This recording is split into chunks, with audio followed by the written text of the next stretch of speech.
considerado el periodismo uno de los oficios más bonitos del mundo. Hay quienes, como el Premio Nobel de Literatura colombiano Gabriel García Márquez, lo calificó como el más bonito, ¿no? Uno de los más bonitos, el más bonito del mundo. Pasa como muchos oficios por etapas muy complicadas, muy difíciles. Por eso a mí siempre me ha causado admiración quien abraza al periodismo como no solo como una vocación, sino como una forma de vida. Y el periodismo tiene unas facetas interesantes, todas complejas, no hay ninguna fácil. El ser reportero, el ser editor, el no solo ser periodista, sino coordinar el trabajo de varios periodistas, cuidar el material que usted va a ver en los periódicos, va a escuchar en la radio, en la televisión o en los sitios de internet. Pero luego hay una escala que es igual de compleja y creo que en esos tiempos es muchísimo más compleja que en los tiempos pasados, que es el de dirigir un medio de comunicación. Y aquí conmigo en esta mesa está alguien que ha pasado por estas etapas, que fue reportero, que anduvo en la calle, que anduvo buscando la noticia, que en algún momento fue editor de una sección, de varias secciones de un medio, pero en diferentes etapas, y de unos años para acá ha tenido ya la función y la responsabilidad de ser director de medios. Actualmente es director de Milenio Jalisco. Manuel Baeza Sánchez, a quien me da mucho gusto de tener por estos rumbos. Muchas gracias. Manuel Baeza. Mucho gusto. Oye, pues, ¿estás de acuerdo conmigo en que es una etapa muy complicada para ser periodista, pero más para ser director de un medio? Sí, estoy de acuerdo. Es una etapa difícil porque los medios están sufriendo una reconfiguración, están sufriendo una transformación que muchas veces no logramos entender bien. Sí. Y además, oye, yo soy más veterano, pero hay mucho apego a la tradición y entonces uno sigue aferrado al papel periódico, sí, pensando que ese es el medio de comunicación, cuando en realidad ya quedamos rebasados y seguramente en la plática lo iremos viendo. Sí. Estamos en un mundo de transformación, el periodismo no desaparece, lo que se transforma es los medios, la manera en la que vamos a comunicar. Los medios de transmitir la noticia y el análisis, que va en muchos aspectos, y sí quiero que lo analicemos en su momento. Pero antes de llegar a estos temas, me gustaría que platicáramos un poco sobre Manuel Baeza, tapatío. Tapatío, nacido en Chapalita. En Chapalita, de una, digamos, familia de clase media, educada, naciste en un ambiente un tanto politizado. Muy politizado. de papá político. ¿Y mamá? Mamá política, ambos en una condición no propicia en aquellos tiempos. Hoy vuelven otra vez a no estar en etapas propicias, porque tú naciste en un ambiente de padres panistas, cuando el panismo era una oposición residual, crecía apenas en formación, pero una situación de desventaja terrible. Platícame un poquito sobre tu infancia, cómo fue tu infancia en esa época de la Chapalita hermosa que te tocó conocer. Bueno, en realidad yo nací en Chapalita porque nací en el Santa María. Ah, pero no viviste ahí. Yo soy del sector Hidalgo. Tú eres más para acá. No sé si todo el mundo sepa dónde queda este canal, pero yo vivía por estos rumbos en la calle de Justo Sierra. Ah, pues aquí antes de cambiarnos después al fraccionamiento Monraz. Hace muchos años, cuando mi abuelo se quejaba de que nos hubiéramos cambiado hacia ese rumbo porque nos iban a despertar los coyotes en la madrugada aullando. Sí, cuando la ciudad se empezaba a desarrollar, a correr al poniente. No existían los centros comerciales. Estás hablando de lo que ahora es López Mateos. Sí, yo vivía en Justo Sierra, esquina con López Mateos. ¿Sí? Yo no recuerdo haberla visto empedrada, pero mucha gente me dice que sí. La Minerva pues era prácticamente la orilla de la ciudad. Yo soy del 64, entonces más o menos ahí eran sus cuentas. Sí. Y 50 pues era del sector Hidalgo. Oye, como tú dices, clase mediero, católico, yo era de la Náhuac Chapalita, por eso también mi infancia sí viví un poco entre Chapalita y sector Hidalgo, pero yo soy del poniente de la ciudad. Mi papá médico, él trabajó primero en el hospital del ferrocarril y luego cuando ese hospital se pasó al IMSS, él ya quedó trabajando en el IMSS. Mi mamá siempre se dedicó a la ropa, se dedican, mis dos padres todavía viven. Sí. Pero mi mamá tenía un taller de ropa ahí en su casa y entonces y fuimos 6 hijos, yo soy el segundo. Y panista, una familia panista, y lo digo sin ningún ánimo de polémica, No. pero era una familia panista, además en un tiempo en el que solamente había PRI y PAN en Jalisco. Sí. De hecho, cuando mis padres se conocieron, ellos ya eran, no sé si militantes, pero propanistas, y ellos hicieron esa época. Yo recuerdo haber ido con mis papás y con mis tíos a pintar bardas escondidas en la noche porque no era muy bien visto ser de oposición. Era una época en la que el ser panista era casi como una vocación, ¿no? Sí. Era casi como un apostolado. Sí, totalmente. Y escribí hace poco, haciendo una remembranza, el panismo era nocturno, porque la gente trabajaba. Así es. Y a las 8 ya empezaban las reuniones en el partido, que terminaban a las 10, 11 de la noche, porque todo el mundo trabajaba. Entonces, ya fueran empleados de cerrabas empresas, el changarro, lo que fuera. Y terminando se hacía el trabajo político. Una o dos veces por semana había reuniones.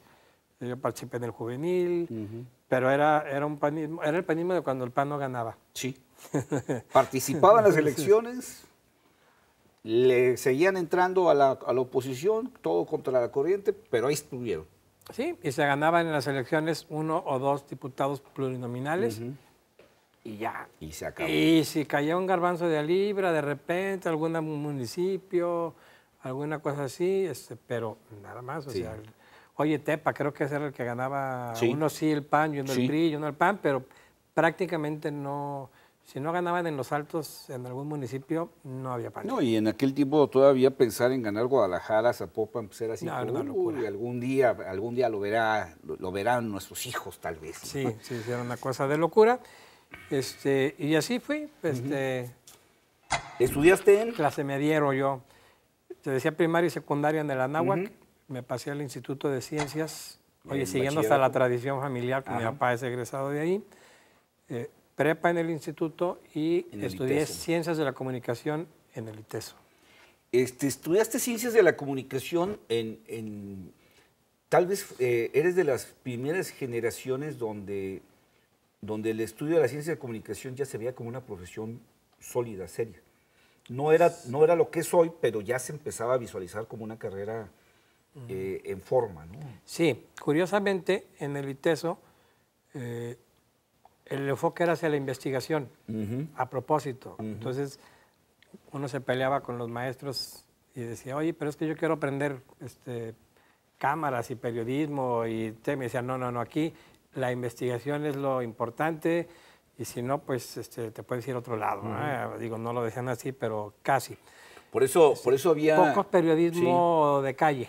Había quienes tenían la carrera, por ejemplo, en la Autónoma se llamaba Ciencias y Técnicas. Igual que la UNIVA. Que te metían esa parte de tomar fotos, aprender a tomar fotos, o sea, la parte, digamos, pragmática del periodismo, pero acá estaba más centrado desde un punto de vista más humanista. Sí, se trataba por lo que entiendo, de formar gente pensante. Oye, no siempre lo lograron, pero... Dice, mira, nosotros te vamos a formar, ya en la calle aprenderás a apretarle a la grabadora y a escribir, pero aquí... Que de hecho fue como ocurrió, Trátale a pensar, ¿no? O sea, vente a pensar.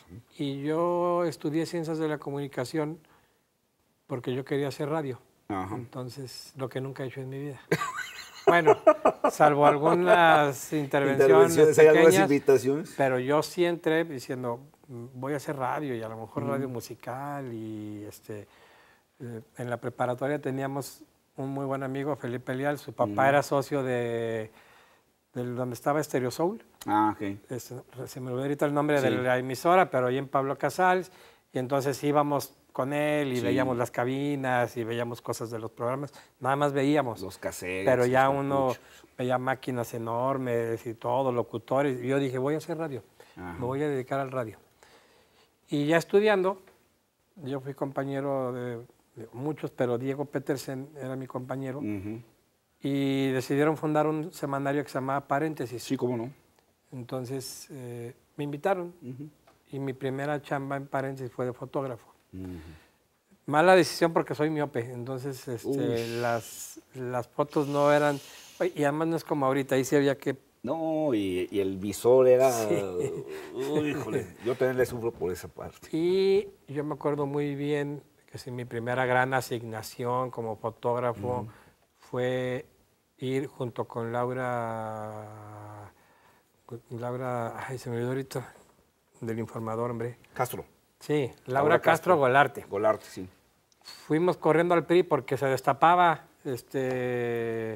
la candidatura y era Guillermo Cosío, candidato a gobernador. Entonces fuimos a una sala, y a la sala de expresidentes debe de ser, y había una mesa y estaban todos los priistas de todos los sectores y todos unánimemente estaban de acuerdo en que la mejor opción para ser gobernador era Guillermo Cosío. Sin la menor duda. Hubo aplausos y en ese momento dijeron, compañeros, vámonos al aeropuerto porque ya viene en camino el candidato. O sea, les leyó el pensamiento aparte. O sea, el candidato ya venía volando y en ese momento estaban... Y entonces de ahí, todos corriendo al aeropuerto a tomar las fotos de Cosío llegando Así que tu primera asignación fue la llegada de Cosío como candidato a gobernador, y ahorita nos vas a platicar porque luego te tocó en otro medio de comunicación ser testigo de su caída. Sí. Voy a hacer un corte, Manuel, y enseguida platicamos de tus primeros pasos en la vida periodística. Nos platicaste tu primera asignación, pero ¿cómo fuiste viviendo tu desarrollo como periodista? ¿Te parece? Me parece muy bien. No le cambie, no cerramos.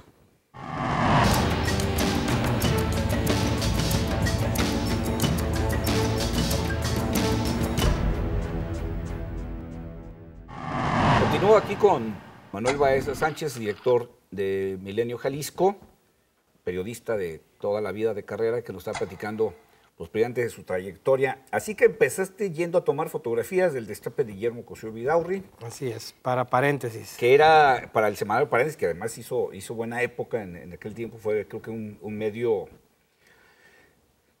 Pues un medio que refrescó de alguna manera la visión periodística, porque de alguna manera Paréntesis sí fue como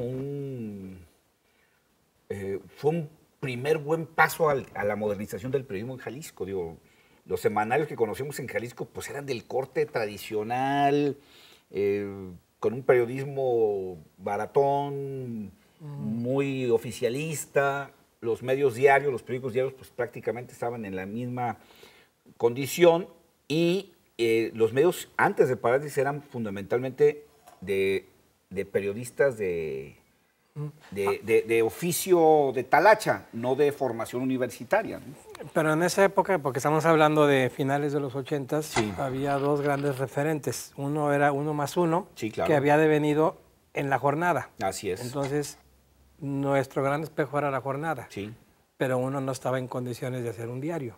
Sí. Entonces, la alternativa era hacer un periódico semanario, que tuvo un par de épocas, sí, y que, bueno, terminó diluyéndose un poco, pero lamentable, sí. Pero sí tuvo sus buenos años porque nos tocó 1988 con la elección presidencial, sí, Carlos Salinas de Gortari, Cuauhtémoc Cárdenas, Manuel Cloutier, o sea, había mucha efervescencia y éramos muy atrevidos. Sí. Probablemente hasta un poco irresponsables. Sí, pero que era bueno. Pero nos aventábamos a hacer cosas. Era parte del asunto. Y si no me equivoco, ahí también empezaron algunos de los cartonistas que luego se convirtieron en referencia fundamental del periodismo de Jalisco, ¿no? Falcón, que de hecho él dibujaba y en una época dirigió el semanario. Sí. Estaba Gis, Trino. Jabás empezaba a hacer ya algunas ya cosas. con él. Ya estaba ahí. Josel, que está en mural. Y bueno, había uno que luego colgó la pluma del mono y se convirtió en un buen pintor, Bettini. Roberto Révora. Que empezó siendo cartonista, para mucha gente que no le conoce esa historia, empezó haciendo monos y bueno, pues en algún momento decidió que su vida estaba más en la pintura y además creo que ganamos un buen pintor en él, ¿no? Carlos Reynal, pues había mucha gente que hacía y bueno, y periodismo, pues salimos de ahí también algunas personas que luego pasamos a otros medios. Juan Carlos estaría también ahí en ese grupo. Juan Carlos Núñez, sí. Sí. Nos ayudó y me da mucha pena. Era periodista del Occidental, bigotón, llenito, que murió muy joven de un infarto. ¿Seferino? No. Me voy a acordar al rato del nombre, pero sí, de ahí salió él cubría la Universidad de Guadalajara, me acuerdo muy bien. Y se me Marco Nava. Marco Nava, exactamente. Marco Antonio Nava. Marco Antonio Nava. Era un buen... Sí, un buen equipo. Sí. Y mucha gente que después ya pasó a otro tipo de actividad, porque inclusive Guillermo Valdés Castellanos, que ahora está en GEA en Grupo México, de Economistas Asociados. Y estuvo director del CISEN. Él era parte del equipo editorial, él hacía columnas, pero además pues eran los que ahí se juntaban para ver temas y por dónde iban a hacer. Juan Jaime Petersen, había mucha gente que... Sí, había un periodismo más reflexivo, más de sentido, que, insisto, los medios pues, que existían en ese tiempo no lo tenían. O sea, era más un periodismo oficialista el que teníamos que alternativas, ¿no? Pero yo debo admitir que eso sirvió para que, o sea, y no en un asunto personal de triunfo, pero el hecho de que llegáramos primero a hacer paréntesis y después nos pasáramos al siglo XXI, hoy como en el fútbol, ¿no? Fue un revulsivo o fue un acicate, y muchos medios que a lo mejor se habían aletargado o entrado en zonas de confort dijeron, caray, movámonos, y se generó, pues se generó competencia, había buena competencia. Creo que hubo dos momentos en la historia reciente de Jalisco que fueron los que sacudieron al periodismo local, que hicieron que dijeran, a ver, creo que estamos haciendo las cosas mal, o no estamos dormidos en nuestros laureles, o el sentido que le estamos dando al periodismo no es el adecuado. Creo que fue el primer momento, el nacimiento precisamente del siglo XXI, y creo que de alguna manera la llegada de un medio regiomontano que ya había tenido éxito con el norte en Monterrey y con Reforma en México, que fue la llegada de Mural, que creo que fue la segunda sacudida importante para los medios, decir, caray, ya lo que estamos haciendo no es suficiente, hay que echarnos las pilas, ¿no? ¿Qué pasa con Paréntesis? ¿Qué quedó? ¿Por qué cerró sus Fíjate que hacer impresos siempre ha sido caro. Sí, y además tenía calidad. Sí, además se le metía buen papel, pero dependíamos mucho, era una oficina, entonces se dependía mucho de talleres, eran otras épocas, había que mandar imprimir las hojas, había que tener diseño, era complicado. Digamos que era caro. Sí. Y entonces se fue perdiendo y no había, como luego le pasó a los impresos, el suficiente apoyo. No había un portafolio con billetes. Entonces se fue perdiendo y te digo, además los periódicos pues empezaron a echarle ganas. Era muy fuerte. ¿Y tú todavía colaboras? ¿Conciencia? ¿Colaboras tú en Conciencia? Estuve un tiempo en Conciencia. También Conciencia Pública en ese momento, no sé si ya existía y yo no tengo bien presente, pero ese era un semanario muy, muy, muy político también. Y bueno, el caso es que se fue, pues se fue diluyendo. En el sentido estricto era como tener arena y se te va yendo y pues por muchas glorias o mucho entusiasmo no logra sostener la operación. Mucha gente se fue a trabajar a otros medios, otros se fueron a la academia. Yo mismo dejé para irme a trabajar a otro lado porque ya no había la lana suficiente. ¿Qué hiciste en ese Me fui a trabajar al Congreso unos meses con Gabriel Jiménez Remos, Tarcisio, Con una buena fracción. Sí, porque me fui a la campaña del 88. Sí. Y luego después me fui ¿A la Federal te fuiste? No, estuve haciendo con Pérez Plazola. Sí, a la de Don Héctor, a la de gobernador. Y luego me fui al Congreso. Estuve ahí como... Pues, oye, veía cosas de comunicación y de prensa para el Congreso, era yo muy joven. Y ahí me tocaba ver esos debates enormes entre Gabriel Jiménez Remos y Jesús González Gortázar. Sí. Era una buena legislatura por eso, porque había mucha seriedad y mucha pasión ahí. Había ideas. Sí, era un Congreso padre. Suena raro, pero hace mucho que las ideas desaparecieron en el Congreso, pero hubo una época que aunque quienes nos están viendo no lo crean, había debate de ideas y de altura. Sí, Don Gabriel fue un muy buen debatiente con altura. Yo estuve yendo y viniendo entre paréntesis y chambitas, y luego me fui a trabajar a Motorola. Motorola, que existía en Ciudad del Sol, donde ahora está la Plaza Ciudadela. Sí. Y ahí se hacían cuestiones electrónicas. Y me consiguieron ahí una chamba de comunicación. Órale. Y no me hallaba, y en eso nace Siglo XXI. Y entonces, ¿me irá a ver Jorge Cepeda o no? Se va a enterar. Me invitaron a Siglo XXI. Me entrevisté con Jorge Cepeda Patterson, que estaba armando el equipo. Que hizo el proyecto y lo dirigió. Y yo no sé qué pasó, pero me cayó gordo.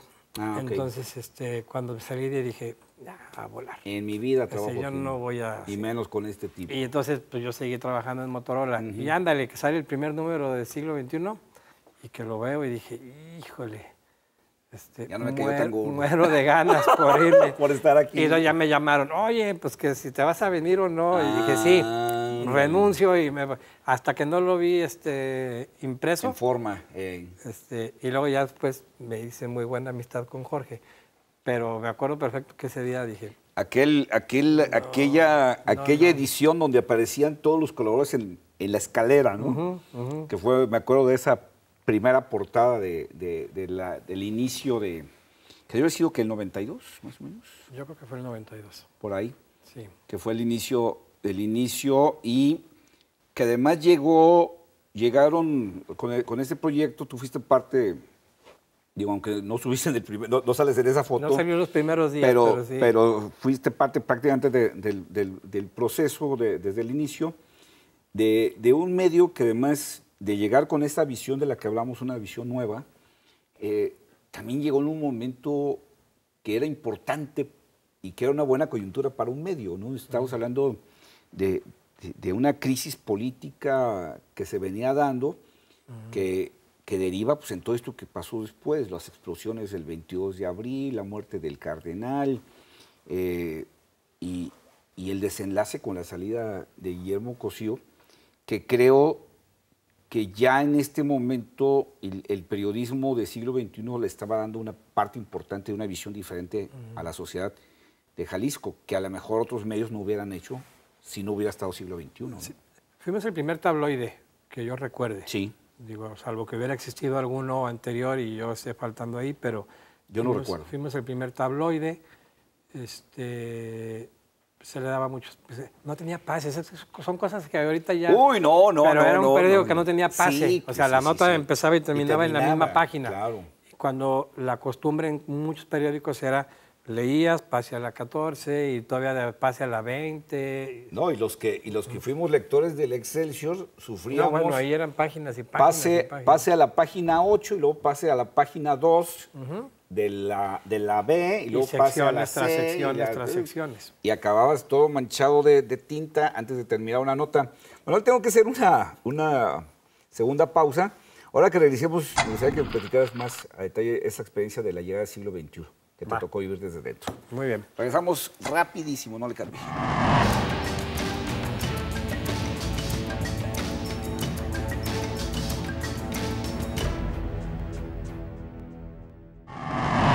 Continúo aquí platicando de periodismo y de cómo ha ido evolucionando el periodismo con alguien que le haya bastante bien, porque lo he oído desde adentro y con mucha pasión, Manuel Baeza, director de Milenio Jalisco.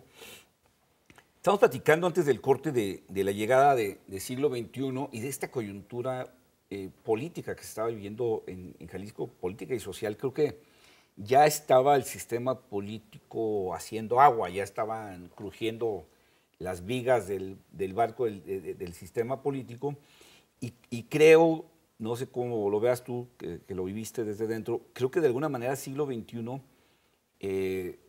contribuyó a que estos fenómenos políticos y sociales se vieran de otra manera. Sí, que hay que ver el contexto. Son 30 años. Hace 30 años que...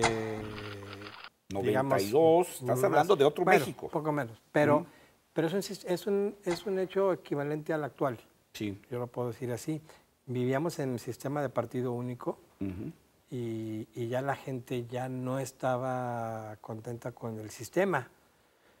No existía la izquierda como existe ahora. No, estaba muy lejos. Y muy fragmentada, y en Jalisco menos, que nunca ha sido un estado de izquierda. No, tú dices el PAN de vez en cuando ganaba algo. No, pues el PESUM, yo no recuerdo que haya ganado alguna vez algo. Creo que el PT ganaba ahí por el rumbo de Chapala, pero por San Luis Oyatlán y por aquellos lados. Municipios pequeños. Pero eran cosas muy contadas. De la época del PESUM yo no me acuerdo que alguien haya ganado. Pero era la época del partido único. Sí. Entonces, a nosotros nos tocó participar como periódico en ese momento. Y había que ser muy crítico. Éramos muy jóvenes. Ya soy veterano. Éramos jóvenes. Había mucho empuje. Insisto que la jornada era un referente de un periodismo que se podía hacer crítico, independiente, agudo, de izquierda. que ya después se metió en sus broncas la jornada después. Pero era algo que uno quería hacer. Y nos tocó fundar ese. Sí. Y bueno, hubo muchas broncas, pero nuestro, le llaman los gringos el tipping point, ese espacio donde quebramos fue con los estallidos del colector el 22 de abril. Sí. Lo he platicado en otras veces. Yo venía en el carro, sí, porque me tocaba trabajar de tarde, noche, y escuché a Modesto Barros de Notisistema reportar, oye, bueno, estamos aquí en el sector Reforma y huele mucho a solventes gasolina, y todo, y bla, bla, bla. Y yo me acuerdo que yo llegué a la redacción y me encontré platicando en un pasillo a Diego Petersen, que era subdirector entonces, y a Alejandra Shanik, Shanik von Bertrap. Sí. Y les dije, oye, vengo yendo en el radio a Modesto y que así asado y que el sector Reforma. Y dijo Diego, pues hay que mandar a alguien. Y Shanik dijo, yo voy. Así, digo, no, yo voy. Y se salió y regresó y publicamos una nota de la cual todavía recuerdo su nombre, Alarma por fuga de solventes en el centro. Que además el periódico estaba relativamente cerca de la zona. Sí, pues estábamos ahí junto a la estación del ferrocarril. Así es. Salimos, no fue nuestra nota principal, fue la segunda nota del periódico, si mal no recuerdo, y en la mañana estalló. Entonces, también hay que ser justos, el Informador publicó esa nota, pero se perdió un poco más en el diario y no generó, y nosotros la traemos en portada. Entonces, en ese momento se generó esa tensión. Y segundo, donde sí Jorge Cepeda siempre había sido muy, muy aventado. Hubo reunión urgente en la mañana, se fue la gente a trabajar y todo, y dijo, salimos con una edición de mediodía, lo que nunca antes habíamos hecho. Sí. Entonces, armar un periódico de 16 páginas o algo así, de urgencia. En un tiempo que sí había un vespertino, pero que ya era un vespertino muy venido a menos, que era El Sol. El Sol de Guadalajara. Entonces se armó fotos, con lo que se alcanzó a armar, se armó una edición de la tarde y se salió a la venta y pues, creo que hasta lo andaban regalando. El chiste era que circulara. Que además, Manuel, en aquel tiempo, para mucha gente debió haber sido de una gran importancia lo que hicieron, porque estamos hablando de un tiempo en que no había internet. Internet apenas empezaba que los noticieros no estaban en las mismas condiciones de hoy de préndete el micrófono y sale al aire. O sea, que había que ir. Una capacidad de respuesta de los medios. Había que ir, venir, estábamos más limitados. Empezaban los teléfonos celulares.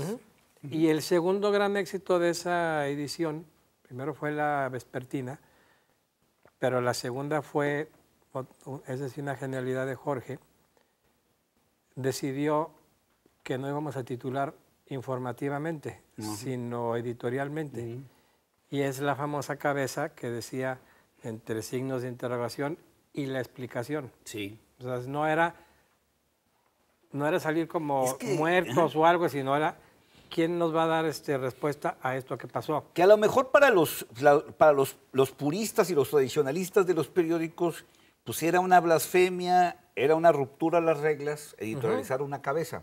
Porque estábamos acostumbrados al formalismo de... Al qué, quién, cuándo, ¿no? Cómo y dónde. Sí. Y de pronto eran así como las sacudidas de, caray, ¿cómo? Sí, ¿no? Porque esa se decidió ahí en junta y Jorge estuvo y dijo, vamos a ir así. Así es. Y además una especie de gráfico que ahorita es impensable, pero eran fotitos con flechitas, donde quién se echaba la bolita por dónde y todo. Y eso, digo, yo participé, pero yo no dirigí esa parte. Ahí estaban Diego Petersen, Jorge Cepeda, Luis Petersen, Francisco Núñez de la Peña. De repente, salir así fue una señal de decir, no estamos metidos en la lógica del sistema o tradicional. Digamos que y a partir de ahí, mira... Es como los antecedentes de lo que ahora pues, se nos hace normalito y común, lo que se le llama las infografías, que en aquel tiempo pues no eran... No existían. Estábamos acostumbrados a la fotografía, pero una infografía que explicara como esto que tú dices, las responsabilidades o las secuencias, pues no existían. Ahí es el gran despegue y creo que lo convirtió muy rápido en un medio ya de referencia, en un medio incómodo no solo para la clase política, creo que también para el resto de los medios, porque creo que los demás periódicos diarios no estuvieron muy contentos con este despegue de pronto de un advenedizo que de la noche a la mañana se convierte en un periódico importante, cuando el más joven ya contaba décadas de existir. Y bueno, pues fue un momento incómodo. Creo que no debe haber sido fácil ser siglo XXI ni ante la clase política ni ante los demás medios. Que además hizo un referente porque asumo que por las relaciones que tenía Jorge y un poco por la idea esta que se generó del tipo de periódico que estábamos haciendo, se convirtió en esos días en base de periodistas internacionales. Sí. O sea, llegaba la gente ahí y iban al periódico. Entonces, buenas tardes, llegaron hasta unos japoneses. Sí. Venimos a cubrir y entonces, ¿con quién podemos platicar y dónde nos podemos instalar? Sí. Nos dan permiso. Entonces, tenemos un ala del periódico con gringos y te digo yo, unos japoneses. Y hasta una española, que no viene el caso platicar ahorita, pero hasta una española. Pero eso ya, en eso voy a nuestra segunda etapa. Pero vino mucha gente de fuera y tomaron el periódico como base. Entonces, había mucha referencia. Es que el periódico Siglo XXI dijo que o publicó, y eso fue un... O si voy a Guadalajara, curioso, ¿con quién voy? Pues ve con el siglo XXI. Y así fue como generó esa fama, porque además... pues todos los periodistas. Shanik se ganó el Premio Nacional de Periodismo por esa cobertura, como lo ganó Carlos Cabello Wallace por esa cobertura, pero en televisión. Que estás hablando de un Premio Nacional de Periodismo, que era, digamos, el premio más importante del país, ganado por una reportera de un medio local, de un medio de Guadalajara, no de un medio nacional. Creo que ya había ganado uno, El Informador. Pero me refiero a que... a que estabas hablando de un periódico nuevo, digo, de alguna manera. Exactamente, todo ocurrió, todo se fue desdoblando hacia arriba, es decir, un periódico nace, creció, y de repente estábamos... Digo, no solo fueron referencia nacional e internacional, como dices, sino aparte la güerita esta se gana el Premio Nacional de Periodismo. Es a lo que me refiero con la incomodidad, porque de alguna manera pues los medios que ya estaban, pues no los veían tampoco así con mucha alegría por todo eso que habían hecho en tan poco tiempo, ¿no? Sí, pero bueno, pues tocamos bien la flauta esa vez. Y bueno, fue un medio que ahí está, hizo buena referencia, igual que el semanario de donde ustedes venían, pues un día cerró sus puertas. La cosa es que hubo diferencias empresariales, hubo diferencias entre la parte editorial y la parte empresarial. Con el tiempo, yo puedo a lo mejor entender las partes. Insisto en que yo todavía era suficientemente joven e impetuoso. Para ser irresponsable. Pero no había una buena química entre la parte empresarial, que velaba sus intereses, y la parte editorial, que quería ser lo más disruptivo que se pudiera. Y se fue generando un ambiente difícil, al grado que ya era una situación incómoda, y fue cuando decidimos dejar el periódico para fundar uno nuevo. Así es. Que era Público. Entonces, que estás hablando que a lo mejor las dos partes tenían razón, tanto quien había metido la lana, el inversionista, como ustedes por la parte editorial, pero a veces lamentablemente las visiones y los objetivos ya cambian, ya no son los mismos o no coinciden.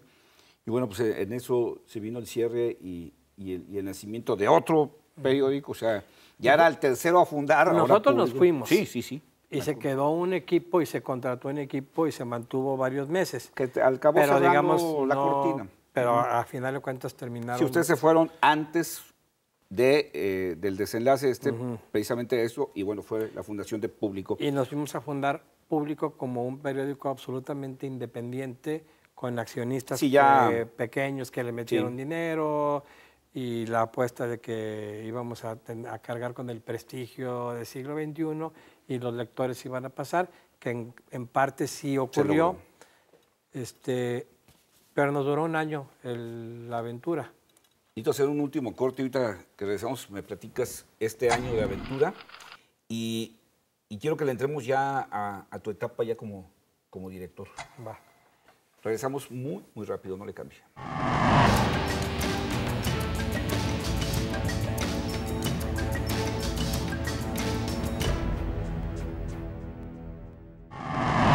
Estamos de regreso aquí, continúo con Manuel Baeza Sánchez, director del periódico Milenio Jalisco. Y bueno, nos quedamos en esta etapa, pues ya habían fundado un semanario, luego un diario, y ahora vámonos a fundar un tercer medio en un equipo que venía del siglo XXI, ya consolidado, ya con prestigio, ya habían ganado un nombre, ya se habían ganado un espacio, y los platicamos pues, ya con una manera diferente de financiarlo, pero pues la realidad pues acaba imponiéndose, o sea, al día de hoy todavía, creo que es peor ahora, mantener un medio de comunicación con independencia editorial, con independencia de visión, pues sigue siendo prácticamente imposible financieramente. Sí, la parte administrativa siempre pesa. Hacer un diario cuesta mucho. Uno tiene que vivir de sus anuncios y de la circulación, pero no siempre alcanza, entonces te empiezas a endeudar. Y este proyecto de Público, que también nació muy bien y tuvo buena aceptación al principio, se fue descapitalizando, se fue endeudando, digamos que, oye, en lo editorial estábamos bien. Sí, eso es lo lamentable. Pero en la parte administrativa no, tuvimos nuestras buenas... hubo una campaña muy polémica, ¿no? Alguien tiene que decirlo, Público, y entonces me acuerdo que había un anuncio donde estaban unos chavos y les decía, oye, qué bonita casa y con jardín y albergue, ¿tu papá qué hace? Es político. No, tu papá es ratero. Y entonces, alguien tiene que decirlo. Y esa era un poco la idea del periódico, de que somos muy irreverentes. Sí, y estamos tratando de cumplir una función social, pues. Sí. Pero de todos modos había que llenar la canasta y dar de comer a todos. Y coincidió que en esa crisis, Milenio, la gente de Multimedios en Monterrey, que actualmente son dueños de Milenio, se estaba expandiendo. Estaban buscando diferentes bases, pues, plazas. Y entonces vino Federico Arriola, muy famoso. Sí. Y por lo que yo entiendo, estuvieron viendo la posibilidad de hacer su periódico, pero expertos ellos en el mundo del periodismo dijeron, este periódico está en crisis, es un buen periódico, pero está en crisis. Entonces negociaron y compraron la mitad más uno de las acciones del periódico. Y con eso se hicieron del control del diario. Claro. Y ya una vez con ese control administrativo, inyectaron, reforzaron, etcétera, pero también con el tiempo y ya formando parte de una empresa o de un grupo empresarial, porque además la gente que son dueños de Milenio, los no se dedica nada más a González, tienen muchos otros negocios. Es un grupo empresarial, entonces, que entre otras cosas hacen medios de exacto. Y otra vez vino una diferencia ahí empresarial entre Jorge y los directivos de Milenio, y Jorge optó por... Sí, nomás que ellos sí traían... Por salir. Ellos ahí sí traían se tenían con qué... Ellos sí traían la cartera llena. Exacto. Sí, porque entonces, fue una etapa donde primero mantuvieron, digamos, la convivencia de los dos nombres, se llamó Público Milenio. Era Público Milenio, sí. Y bueno, pues llegó el momento que tú hablas, cuando finalmente sacaron la cartera y dijeron, ahí les vamos, queremos todo, y pues ya acabó convirtiéndose en lo que es ahora Milenio Jalisco. Pero tú antes de llegar de director a Milenio Jalisco anduviste en otros... Anduve de nómada. Anduviste... pues sí, de nómada recorriendo estados pero platícame esta etapa de director, sí. ¿Cómo te llega y cómo la vives? Porque debe ser muy complicado estar en medio de todos. Sí, yo hago un resumen muy rápido. Yo en 2005 era editor de la sección local de Milenio, Público Milenio, todavía, pero yo ya veía la necesidad de hacer un cambio después de tantos años de trabajar ahí. Y me ofrecieron una oportunidad en un periódico que se llama Provincia en Morelia, como director editorial. Entonces yo me fui para allá y estuve 2 años. Después hubo un cambio de administración en el periódico Provincia y yo ya tuve que dejar el periódico. Y coincidió que necesitaban un director para Milenio en Pachuca. Entonces me ofrecieron ese trabajo y no me la pensé. Sobre todo porque yo ya conocía a Milenio. Sí, ya habías... Y me fui a trabajar a Pachuca. Esa relación, como era una franquicia, duró, estando yo, 3 años como franquicia de Milenio. Y después ya se terminó el contrato y se decidió que ya no se renovaba, pero como el dueño de la franquicia tenía edificio, rotativa, personal, todo, pues lo único que le cambió fue el nombre. Y ya el resto de los 11 años que estuve en Pachuca, trabajé para el periódico Criterio. Bien. ¿En el mismo lugar? Todo, con la misma gente. Ahora sí que nomás le cambiamos. Yo dejé el año pasado, también en ánimo de hacer ahí algún cambio, me fui a trabajar a cosas ajenas al periodismo, cuando me metido en una oficina de comunicación, entré a trabajar a Newsweek en español en la Ciudad de México, estuve 4 meses, y fue cuando me invitaron, porque ya se venía el cambio de Milenio Jalisco. Sí, cambio de director. Salió Jaime Barrera en enero y me invitaron a mí. Y Jaime Barrera y yo fuimos compañeros de generación en el ITESO. Ah, mira, órale. Tenemos buena relación. Entonces ya me tocó hacer ese cambio y ya, a Milenio Jalisco, a dirigir el periódico en época de crisis de todos los medios. Es decir, los impresos estamos... Bueno, los electrónicos, radio y televisión están en la misma. Vamos a tener televisión pronto. Es decir, hay apuestas diferentes. Necesitamos encontrar, y lo digo en serio, un equilibrio, porque el impreso, aunque no va a desaparecer, tiene que cambiar su manera de ver la vida. No sé de la gente que nos esté viendo, pero yo tengo hijos, el mayor de 21, que no leen el periódico, pero ni por equivocación. Aunque yo lo lleve y lo deje en la mesa de mi casa, me preguntan de política, de sucesos y de todos, y cuando yo les digo, sacan el celular y me dicen, es que lo vi en esta página, o es que en YouTube esto, o tengo un grupo de chat y me están comentando, me están compartiendo. No se enteran por el impreso. No lo volteé ni a ver, sí. No les prende. Yo crecí leyendo El Informador, pero de cabo a rabo. Y ahora no. Ahora hay que encontrar ese balance entre el impreso y lo electrónico y la televisión y las redes sociales. Ahí es donde estamos. Oye, luego los historiadores van a decir, es que hubo una etapa del periodismo en la que no se hallaban, es esta. No, es que sí. Esta etapa es en la que... Digo que además, además si tú te vas a la etapa de la aparición de la radio, en que los impresos de pronto se encontraron con que había un nuevo mecanismo de comunicación que era la radio, o te vas a la etapa en la que aparece la televisión, que a los medios impresos y a la radio les costó trabajo ajustarse a eso. Cada una de esas etapas pues, ha sido un descontrol porque tienen que volver a encontrar cada medio su lenguaje propio. Sí. Y creo que apenas estamos en eso, donde medios impresos, radio y televisión, están tratando de encontrar cuál va a ser su nuevo espacio en eso. Como dices, no se van a morir, pero tienen que encontrar su lugar. Y eso es en lo que estamos. Y su tono. Sí.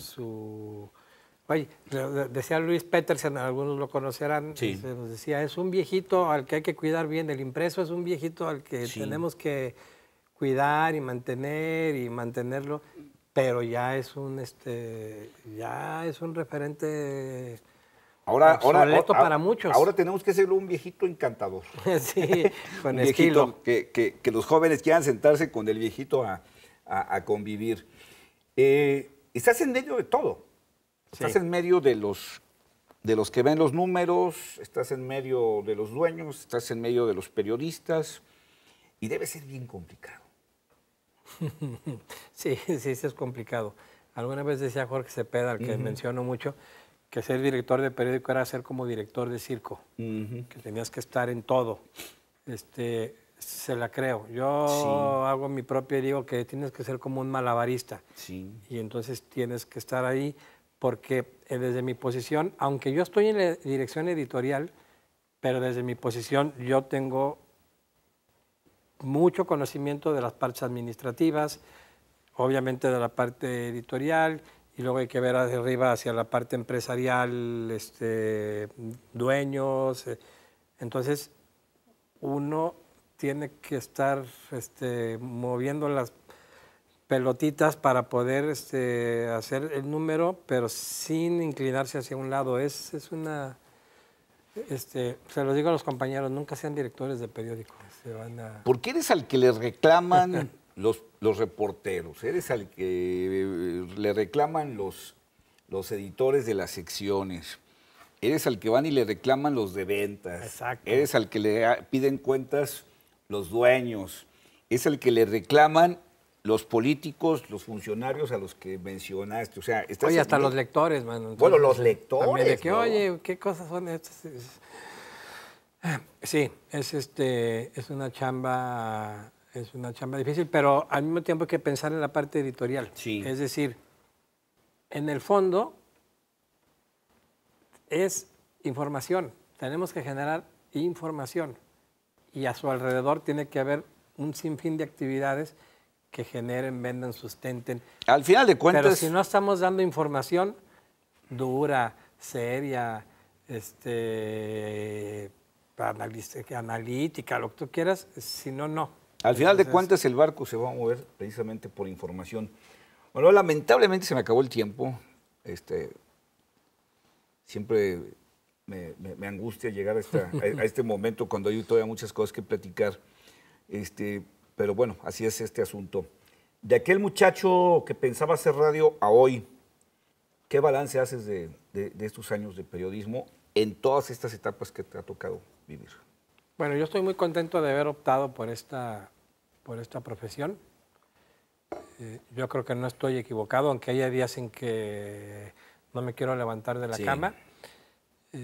Me satisface, he aprendido muchísimo. Insisto en que al principio puedo considerar que era irresponsable, a lo mejor ahorita ya no soy tan irresponsable y más bien soy aprensivo. Pero hay etapas para todo. Ajá. Pero es algo que me gusta. No sé hacer otra cosa, pero porque no he querido hacer otra cosa. Esto es algo que sí me apasiona. Es muy sacrificado, te consta. Sí. Pero te da muchas satisfacciones, porque en el fondo yo quiero estar ahí. Hey. Yo quiero formar parte de lo que está ocurriendo. No me quiero enterar por otras vías. Yo quiero vivirlo. Sí. Aunque, bueno, me la paso encerrado en la redacción. No, y ser parte que transmite esto. Decir es esto, que esto, o sea, esa parte para mí es como la que da. Sí, es ese gusto que da, yo creo que el periodismo, de ser el testigo de las cosas para luego írselo a platicar a otros, que creo que es una chamba maravillosa. También, sí, así es esto. ¿Y cómo ves? Pasé de ser la joven promesa a la madura realidad. Bueno, ya nada más es cuestión de ver. Y con una trayectoria bastante bien lograda, creo que si hay algo difícil de mantener en este oficio, Manuel, es el respeto. Y creo que tú te lo has ganado a pulso. Muchas gracias. Te agradezco mucho que me hayas acompañado para entender cómo se mueve el periodismo, cómo se maneja el periodismo escrito el día de hoy y sobre todo para conocer un poco más de quién es Manuel Baeza Sánchez. Me declaro culpable. Gracias por todo. No, responsable, ¿verdad? Así es. Y gracias a usted, como siempre, por acompañarnos. Lo espero en la próxima emisión de Presunto Responsable. Buen día.